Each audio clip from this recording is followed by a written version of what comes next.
तो हेलो दोस्तों, कैसे हैं आप लोग। फिर से आज हम लोग एनसीईआरटी गणित क्लास 10 का 1.1 का क्वेश्चन नंबर 2 सॉल्व करते हैं। तो देखिए यहाँ क्वेश्चन क्या दिया है कि दर्शाइए कि कोई भी धनात्मक पूर्णांक 6q+1 या 6q+3 या 6q+5 के रूप में होता है, जहाँ q कोई हम लोग का पूर्णांक है ना। तो हम लोग मान लेते हैं कि माना कि धनात्मक पूर्णांक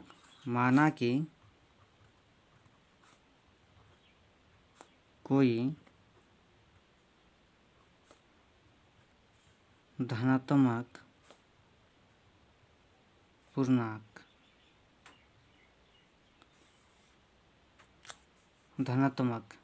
क्वेश्चन में यहाँ एगो छूट गया है, धनात्मक विषम पूर्णांक। क्या है?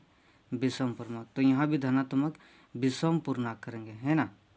धनात्मक विषम पूर्णांक हम लोग का क्या है, मान लेते हैं ए।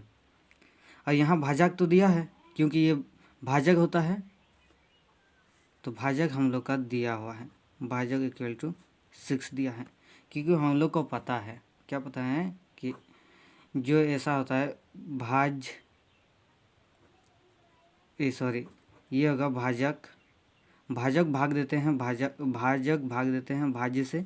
इधर भागफल होता है हम लोग का, इधर ये जो शेष बचता है उसको शेषफल बोलते हैं।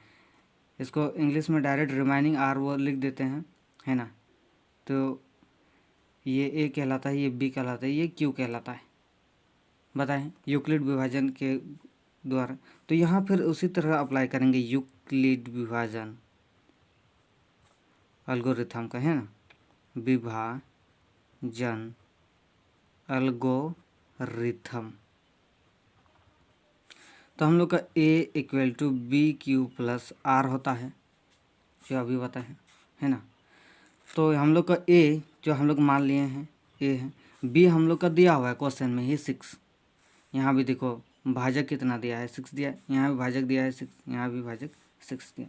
तो भाजक हम लोग का 6 है, उसका क्यू इक्वल टू आर। ये शेषफल होता है, ये भागफल, ये भाजक, ये भाज्य, ये होता है ना। चलो अब हम लोग को ये जब दिया है 6q+1 से 6q1 6q+3 6q+5, है ना। तो हम लोग को ये पता है कि शेषफल यहाँ का कितना बच जाएगा। इसका शेषफल 6 है भाजक, तो ये 6 है भाजक, तो एक को भाज देंगे तो शेष पर हम लोग का 0 1 बचेगा। 1 बच सकता है, 2 बच सकता है, 3 बच सकता है, 4 बच सकता है, 5 बच सकता है, लेकिन 6 नहीं बच सकता है। अगर 6 बच जाए तो 6 कम 6 चल जाएगा, तो 0 फंस जाएगा, फिर यहाँ से आ जाएगा। तो इसलिए जिससे भाजक है उससे एक कम ही बचेगा शेषफल। क्लियर। तो यहाँ संभावता आर क्या कर सकते हैं, अतः संभावता शेषफल यानी आर क्या बच सकता है, 0 बच सकता है हम लोग का, 1 बच सकता है, 2 बच सकता है, 3 बच सकता है, और 4 बच सकता है, और 5 भी बच सकता है, लेकिन 6 नहीं। 6 जाएगा तो ये अभी बताएं, 6 कम 6 0 बच जाएगा शेषफल। तो संभवतः हम लोग का आर बचेगा 0 1 2 3 और 4 बच सकते 5 तक मतलब बच सकता है ना। तो अब क्या करते हैं, जब स्थिति 1 लेते हैं, या तो ऐसे ही कर देते हैं, जब आर का मान हम लोग 0 लेते हैं तो क्या होता है, जब आर का मान 0 लेते हैं तो हम लोग का क्या हो जाता है, यूक्लिड विभाजन एल्गोरिथम से हम लोग को पता है कि ये क्या है, हम लोग ए इक्वल टू 6q+r है। तो ए का मान हम लोग कितना रखे हैं, 0 रखे हैं, आर का मान आर का यानी कि शेषफल का मान हम लोग 0 रखते हैं एक बार। तो 6q+0, तो यहाँ क्या बचेगा हम लोग का 6, इसका 0 तो कोई मतलब नहीं, तो इसका बचेगा ए इक्वल टू 6q, यही बचेगा ना। तो यहाँ देखो ये 2 से भाग जाएगा, तो यहाँ 2 से भाग देते हैं, 2 तिया 6, 2 तिया 6, तो ए इक्वल टू हम लोग का बना 3q। तो यहाँ देख रहे हैं कि ये विषम पूर्णांक है, हम लोग का, नहीं सॉरी, ये 2 से भाग चल गया, तो ये सम पूर्णांक है ना, पूरे 2 से काटा इसलिए सम पूर्णांक है। अगर 2 से नहीं कटता तो इसको विषम पूर्णांक बोलते हैं, 2 से कटा इसलिए ये सम पूर्णांक, ये सम संख्या है ना। तो जब आर का मान हम लोग जब आर का मान 0 रखें, अब 1 को रखेंगे, आर का मान 1 रखते हैं, तो हम लोग का क्या होता है 6q प्लस आर है, तो यहाँ 6q आर का मान 1 रखते हैं तो ये विषम पूर्णांक है, क्योंकि 2 से पूरा नहीं कटेगा। देखो 2 से कॉमन लेंगे तो ये 2 3 6, इधर 1 बच ही रहा है, तो हम लोग का ये विषम पूर्णांक है। क्या है? विषम पूर्णांक है। नहीं दिख रहा है, थोड़ा घसका लेते हैं। चलो अब दिख रहा क्लियर। यहाँ देखिए ये है 6q + 1, तो ये विषम पूर्णांक है। यहाँ देखो सम पूर्णांक है करके हम 2 से भाग चल गया, ये विषम पूर्णांक है। तो हम लोग को ज्ञात करना है विषम पूर्णांक के, मतलब क्वेश्चन में हम लोग को बोला है, क्या बोला है देखो, धनात्मक विषम पूर्णांक के रूप में होता है या नहीं, ये चीज़ चेक करना। तो इसलिए हम लोग को ये भी देखना पड़ेगा कि कौन सा सम है कौन सा विषम है। चलें तो आगे बढ़ते हैं। जब आर का मान, अब देखो जब आर का मान 1 रखे, 0 रखे, अब 2 रखते हैं, तो यहाँ देखो जब आर का मान 2 रखते हैं तो a = 6q और आर का मान 2 रखते हैं, तो यहाँ देखो अब इसको कॉमन ले सकते हैं। तो यहाँ कैसे कर सकते हैं, 2 कॉमन लेते हैं, 2 3 6 + 2 1 2, और 2 से भाग देना है।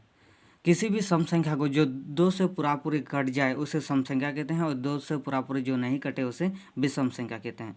तो ये 2 से कट गया, तो हम लोग का a = क्या बचा, 3q + 1, यानी कि देखो ये पूरा 2 से कट गया, इधर मतलब ये हो गया, मतलब ये a = 2 से कटा, भागफल ही है हम लोग का, ये भागफल है ना। 2 से भाग दिए तो ये भागफल है, तो ये 2 से पूरी कटा, तो ये सम पूर्णांक है, सम संख्या है ना। अब जब r का मान 3 रखते हैं तो क्या होता है, a = 6q + 3, तो 2 से नहीं कटा गया तो ये विषम हो गया, ये विषम हो गया। ये 2 से कटा इसलिए सम हो गया, ये 2 से कटा इसलिए सम हो गया, ये 2 से नहीं कटा इसलिए ये विषम हो गया, है ना। अब जब r का मान 4 रखते हैं, है ना, तो क्या होता है, a = 6q + 4, ये 2 से कटेगा क्योंकि 2 से कॉमन लेगा, तो कॉमन लेते हैं 2, तो 2 3 6 + 2 2 4, यहाँ इधर 2 से भाग दे देते हैं तो ये कट गया, तो ये हम लोग का कटा, तो ये सम है। अब जब r का मान, अब क्या करते हैं, जब r का मान हम लोग 5 रखते हैं तो क्या होता है, a = क्या बचता है, 6q + 5, ये नहीं कटेगा 2 से, क्योंकि ये विषम पूर्णांक है, इसलिए ये विषम पूर्णांक कहलाए। अतः हम लोग यहाँ पर लिख सकते हैं कि अतः, यहाँ लिख सकते हैं हम लोग का अतः क्या हो सकता है, अतः जैसे पहले हम 0 रखे थे तो सम आया था, तो क्या गया विषम था, 6q + 1, 6q + 3 और 6q + 5। जब r का मान 1 रखे तो विषम आया, 3 रखे तो विषम आया, जब 5 रखे तो विषम आया। अतः 6q इतना एक विषम पूर्णांक है क्योंकि ये 2 से पुराने विषम पूर्णांक है, क्योंकि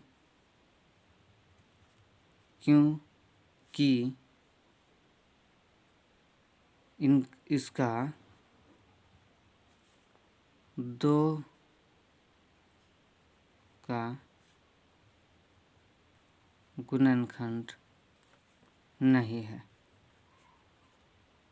अतः या इसलिए 6q + 1, 6q + 3 या 6q + 5 को विषम पूर्णांक के रूप में, विषम पूर्णांक के रूप में होता है या लिख सकते हैं। आशा करते हैं वीडियो अच्छा लगा हो तो वीडियो को एक लाइक कीजिए और चैनल को सब्सक्राइब कीजिए। धन्यवाद।